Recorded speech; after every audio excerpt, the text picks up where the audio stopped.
El País Podcast.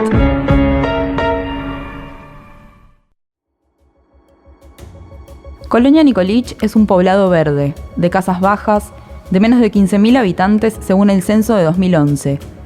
De una vida mansa que se acomoda en una zona cada vez más pujante en el departamento de Canelones, justo donde Montevideo abandona sus ínfulas de capital. Ahora, que es 2023, Colonia Nicolich está cerca de un aeropuerto, de un shopping, de la cancha de fútbol de un club que es parte de un conglomerado internacional y de La Tahona, uno de los barrios más elitistas del Uruguay actual, casa de presidentes, futbolistas, empresarios. Hace 50 años, sin embargo, Colonia Nicolich era otra cosa. Era una zona de ranchos y de quintas, de lechugas y tomates, de zanahorias y sandías, de un solo bar, de poca luz. Vivían apenas 3.000 personas, y bastaba con que alguna de las contadas construcciones tuviera sus lámparas apagadas para que una negrura impenetrable lo tragara todo. Era una tierra llana que el 31 de marzo de 1973 se iba a convertir en el centro mismo del horror.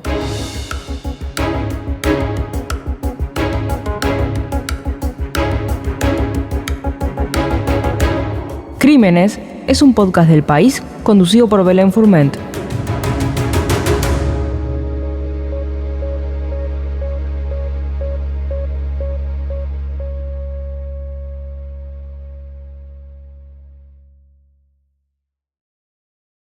Todavía no eran las 10 de la noche. Juan Pereira tenía 18 años e iba al encuentro de su novia, cuando en una tranquila carretera de tierra escuchó algo parecido al llanto de los gatos cuando son apenas cachorros indefensos, magros. Era un ruido extraño y venía del pozo de agua de la quinta Villa Teresita, el hogar de Carlos Torterolo y su familia. Juan, por si acaso, bajó de la bicicleta y fue a ver. Caminó hacia el aljibe, llegó a su borde, inclinó la cabeza, miró hacia adentro. A casi 30 metros de distancia, un montón de manos y cabezas se revolvían entre la desesperación y el espanto.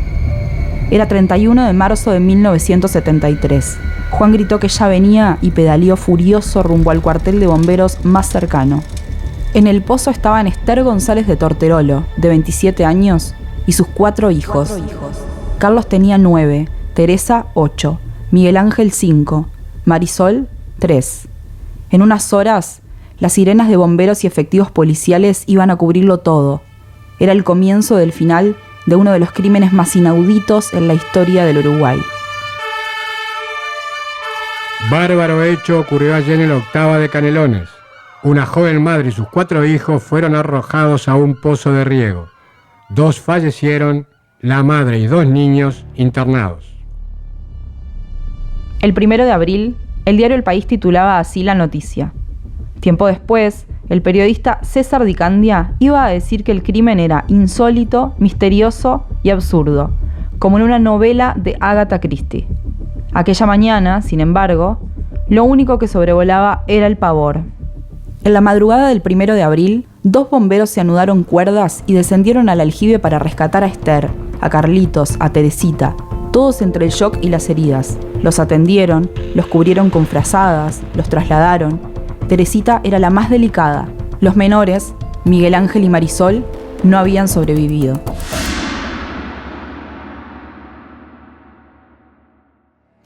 Pablo Hernández tenía 45 años, el bigote abundante, la altura breve. Era peón, apenas alfabeto, casado. Vivía con su esposa en una choza muy cercana a Villa Teresita. Le decían Carpincho, y cuando la policía de Canelones lo arrestó, unas horas después del macabro hallazgo, dijo que era inocente. Después declaró esto. No sé por qué me entró como un ataque de locura y decidí ir a casa de Torterolo sabiendo que él no se encontraba. Cuando me atendió Carlitos, el hijo mayor, le dije en voz alta que su padre se había desmayado al traspasar la portera. La señora Torterolo salió de inmediato acompañada de sus hijos. En el trayecto le dije que apagara el motor del pozo, que hacía como 3 horas que estaba funcionando. Al hallarse de espaldas, la tomé por debajo de los brazos para arrojarla a las profundidades. Luchó conmigo, pero tuve más fuerzas y logré vencerla. Completamente loco, tomé a Carlitos, a Miguel Ángel y a Marisol y uno a uno los tiré al pozo. María Teresa, horrorizada, intentó escapar, pero la corrí y, pese a su defensa, conseguí asirla lanzándola también al vacío. Después me fui para casa. Era 2 de abril, y la esposa de Hernández insistía en que no podía ser, que para la hora del crimen su marido estaba con ella en un culto evangélico. En el diario de la noche, un avesado periodista llamado Humberto Dolce, uno de los cronistas policiales más célebres del país, empezaba a olfatear algo extraño.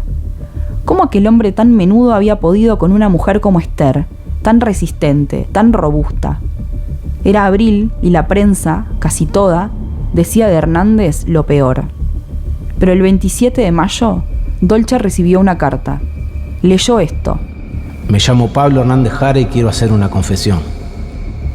Desde la cárcel, Hernández escribió detalles de aquella noche y de la mañana siguiente. Del 1 de abril relató la comida familiar y el viaje al almacén, el vino que había comprado y la vuelta a casa. Dijo que secó los platos, que limpió la mesa, que durmió la siesta, que se levantó, que salió a comprar tabaco y que fue en ese momento que supo, por primera vez, que la policía lo buscaba. Al final lo hallaron en su rancho. El comisario me dijo manos arriba allá dentro de mi casa. Me apuntaba como si yo fuera un criminal de profesión. En aquella carta, Hernández confesó. Dijo que no tenía nada que ver con el horror. A menos de 15 kilómetros de Colonia Nicolich, en la ciudad canaria de Pando, el juez Julio César Borges le daba vueltas a las mismas preguntas. ¿Cómo había hecho Hernández para tirar, él solo, a una mujer y a sus 4 hijos al fondo de un pozo? ¿Y por qué? Aquella sensación de lo imposible derivó la detención de Alejandro Herrera, quien había trabajado para Torterolo en Villa Teresita y que tras ser despedido podría haber buscado venganza. Carlitos y Teresita habían asegurado ver en la escena del crimen a Hernández Jara. ¿Herrera era su misterioso socio?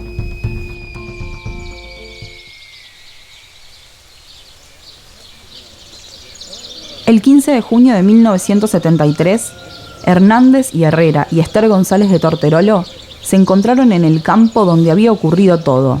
La reconstrucción del caso fue entre tensiones, gritos, fuegos cruzados. El carpincho se liberaba de culpas, la mujer le decía mentiroso. Las confesiones y las siguientes desmentidas eran barro fresco. Aquel 15 de junio, los 2 hombres fueron procesados. En medio de un país en dictadura, ellos eran los asesinos, los villanos, los monstruos de los titulares. Pero eran inocentes.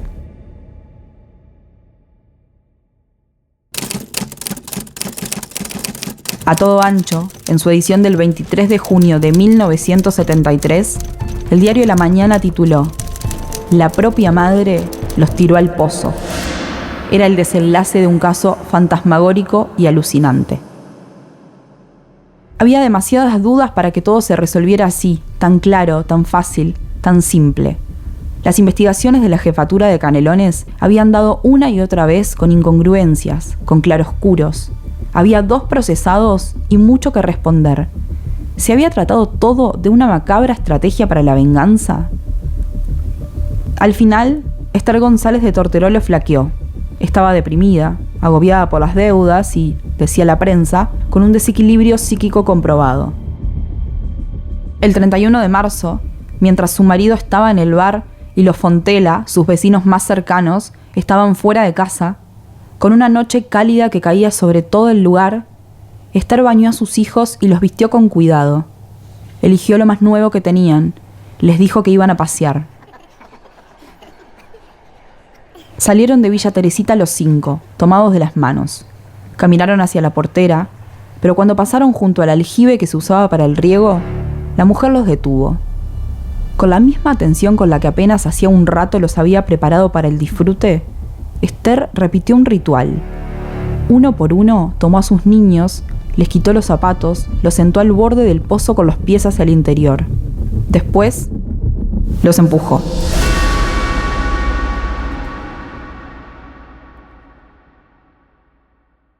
Teresa, que en 2023 cumple 59 años, todavía recuerda el momento en que, desde el agua y atravesada por el pánico, vio a su madre saltar al vacío.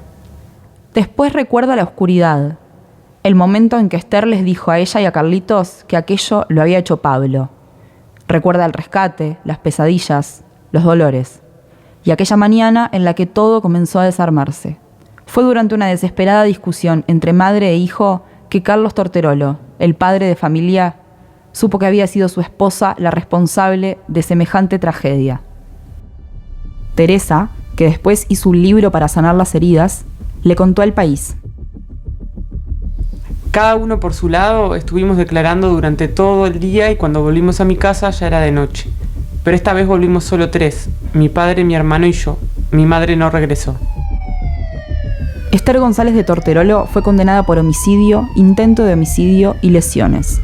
Cumplió su condena en el Hospital Vilar de Bo, siempre atormentada. Se volvió a casar y tuvo otro hijo. Se suicidó el 26 de agosto de 1994. Carlitos Torterolo tiene 60 años, un taller mecánico y algunos recuerdos que prefiere no evocar. Su primer hijo nació un 31 de marzo.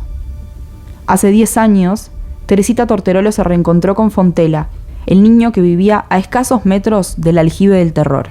Se enamoraron, formaron una pareja, no se separaron más. Buscaban comprar una casa cuando llegaron a una puerta y del otro lado encontraron a Juan Pereira, que tenía 18 años aquella noche que escuchó algo parecido al grito de los gatos y se arrimó a un pozo para ver. Cuando Pablo Hernández Jara quedó libre, fue a la redacción del Diario de la Noche y con Humberto Dolce brindaron con champán. Murió años después, cuando su precario rancho se prendió fuego. Hoy que Colonia Nicolich creció, Villa Teresita es una casa a medio derruir, sin puertas ni ventanas, devorada por los yuyos y las plantas, así como luce el abandono. El pozo, tapiado, ni siquiera se ve.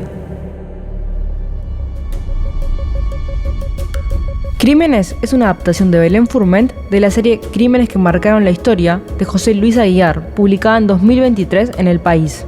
Los testimonios de este episodio son recreaciones realizadas por el equipo del País. La coordinación fue realizada por Valentina Caredio y la edición de sonido por Uicast. Pueden escuchar este y todos los episodios en Spotify y demás plataformas.